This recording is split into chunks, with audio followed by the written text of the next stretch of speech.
ប្រសិនបើអ្នកទាំងអស់គ្នាមិនចង់អត់ចរន្តអគ្គិសនីប្រើនៅពេលលោត Decanter ហើយបើកពុំបានថែមទាំងហៅអ្នកជំនាញគ្មានណាមកទាំងកណ្ដាលយប់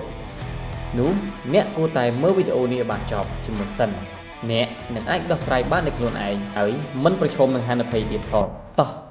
ចឹងទៅស្ដាប់ពីបទពិសោធន៍ខ្ញុំនឹងចែករំលែកទៅកាន់អ្នកទាំងអស់គ្នានៅបន្តិចទៀតនេះ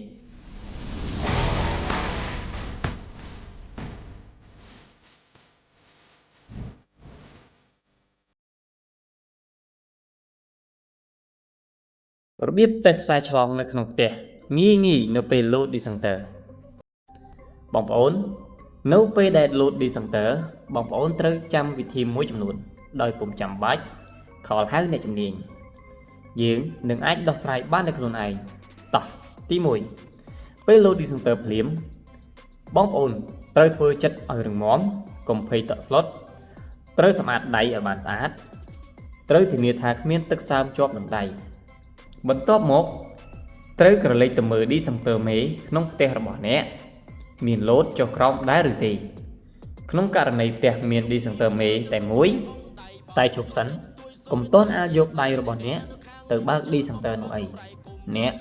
គួរតែយកឈើស្ងួតដើម្បីទៅរុញបើកវាពេលអ្នកបើកវាលើកទី1ហើយអ្នកត្រូវមើលថាវាលោតដែរឬទេប្រសិនបើវាលោតទៀតគឺអ្នកមិនត្រូវបើកវាម្ដងទៀតនោះទេអ្នកត្រូវតែទៅបិទអំពូលនិងដោះដួយកង្ហារម៉ាស៊ីនត្រជាក់ប្រសិនបើមានអ្វីគ្រប់យ៉ាងអ្នកគួរតែ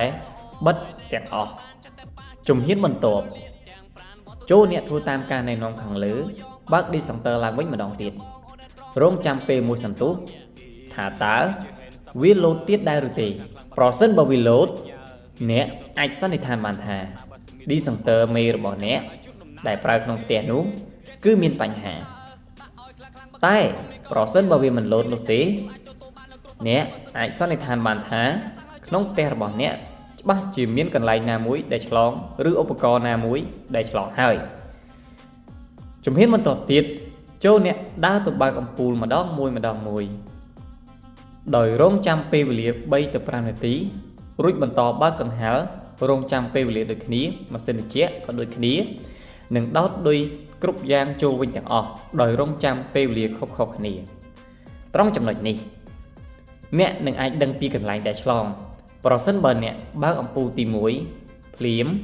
រងចាំបន្តិច Decanter មិនលោតបញ្ជាក់ថាអំពូលគឺមិនមានបញ្ហានោះទេ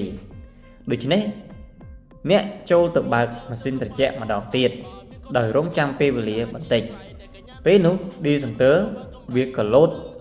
ចុះក្រោមអញ្ចឹងអ្នកអាចសន្និដ្ឋានបានថាម៉ាស៊ីនត្រជាក់មួយនេះគឺមានបញ្ហាឆ្លងបណ្ដាលឲ្យលោត Decanter ជំហានបន្ទាប់អ្នកគួរតែដកឬបិទម៉ាស៊ីនត្រជាក់នោះទុកមួយឡែកសិនហើយដើរបើកនិងដើរដោតឧបករណ៍ក្នុងផ្ទះរបស់អ្នកទាំងអស់ដើម្បីចង់ដឹងថា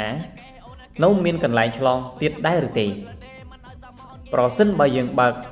និងដោតដោយគ្រប់អស់ហើយគឺមិនលោតនោះគឺយើងអាចសន្និដ្ឋានបានថាគឺឆ្លងមកពីម៉ាស៊ីនត្រជាក់ដូច្នេះអ្នកត្រូវបិទឬដកម៉ាស៊ីនត្រជាក់នោះឈប់ប្រើមួយរយៈសិនរងចាំអ្នកជំនាញគេមកឆែកជូនអញ្ចឹង